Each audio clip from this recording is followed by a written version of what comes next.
Negroes behave like animals, and where they are, there are zoos and there are jungles, and I'm not letting my children go to a jungle, go to a zoo populated by animals. I said, oh.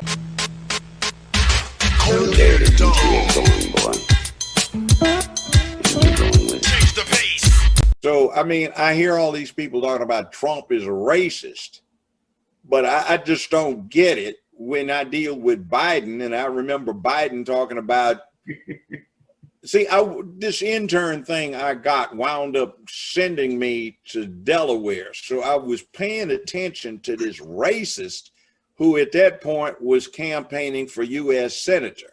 So while I'm in Delaware, here comes George Wallace in a wheelchair campaigning for Biden because he had impressed him as an intern.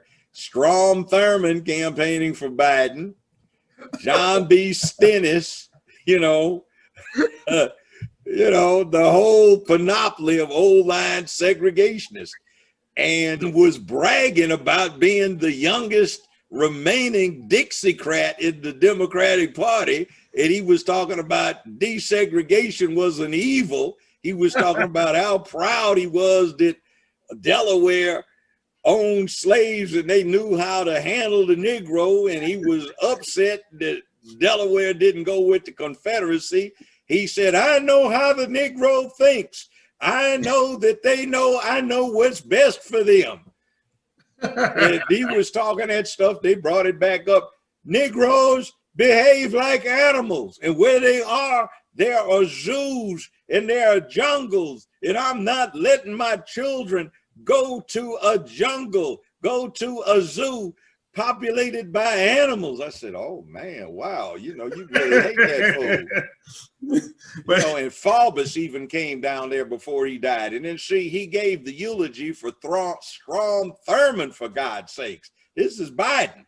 And then, he was around there on TV, and I was practicing law by then. I remember a speech he gave that was televised with the predecessor for what's now C-SPAN. He's going, one rock, one tiny rock, 5 years mandatory under the new sentencing guidelines that myself and the great Senator Strom Thurmond have been pushing. The judges will have no discretion. 5 years for one rock. And then the rest of it was 10 rocks was supposed to be equated sentence-wise with a kilo of pure cocaine. In other words, 10 rocks, you got 10 years. In other words, 1 year per rock after you get past that 5-year minimum for one rock. Oh my God.